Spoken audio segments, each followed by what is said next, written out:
پاکستان سعودي عربستان ته د سوال او زارۍ کولو په حال کې سعودي عربستان ولې پر پاکستان تیل بند کړل، څومره پور یې بیرته له پاکستان څخه واخیسته او قمر جاوید باجوه ولې سعودي عربستان ته سفر کوي. دا ټول معلومات سره په همدې ویډیو کې وګورئ. درنو کتونکو سلام، وخت مو په خیر. که چېرې تاسو زموږ چینل ته نوي راغلي یاست نو د مهربانۍ نه مخکې زموږ چینل درسره سبسکرایب کړئ. جنرال قمر جاوید باجوه د اړیکو ښه کولو لپاره د سعودي عربستان سفر کوي. د پاکستان د پوځ مشر جنرال قمر جاوید باجوه د سعودي عرب سفر کوي چې د پاکستان او سعودي عرب دواړو هیوادونو ترمنځ تاوتریخوالی راکم کړي.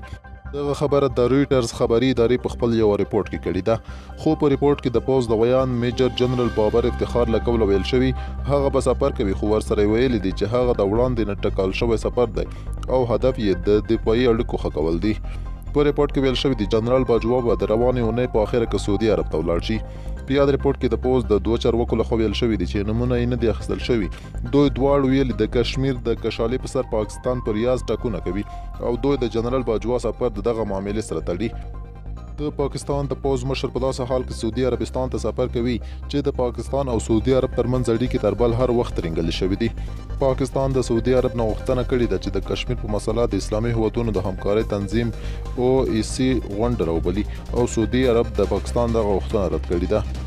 د پاکستان د بهرنیو چارو وزیر شاه محمود قریشي وویل که سعودي عرب ملاتړ کوي او کنه، خو وخت راغلی دی چې پاکستان د کشمیر په مسله مخکې تګ وکړي او که OIC غونډه نه غواړي پاکستان به ګوري چې د تنظیم غړي پاتې شي او کنه. وروسته بیا سعودي عربستان له پاکستان څخه خپل $1 بلیوني قرض واخیسته چې د پاکستاني کلدارې لپاره ډیر په زیان تمام شو او د پاکستاني کلدارې قیمت یې د ډالر په مقابل کې خورا زیات ټیټ کړ. سعودي عربستان چې له پاکستان څخه خپل $1 بلیون قرض بیرته واخیست او ویل کېږي چې د نورو $2 بلیونه د قرض بیرته اخیستو لپاره یې هم پاکستان ته ویلي دي.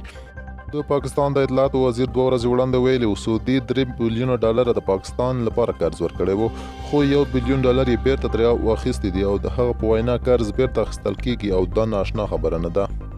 هغه وویل سعودي عربستان له پاکستان سره د ورورولۍ اړیکې لري او تل یې په سخت وخت کې د پاکستان سره لاس یو کړی دی. خو نوموړي دغه خبره هم ورسره کړې وه چې په نړیوال کچ کې په اړیکو کې کوم بدلونونه رامنځته کېږي او پالیسیانې جوړېږي نو پاکستان به هم د هماغې پالیسۍ په لاره ځي چې ګټې یې خوندي وي.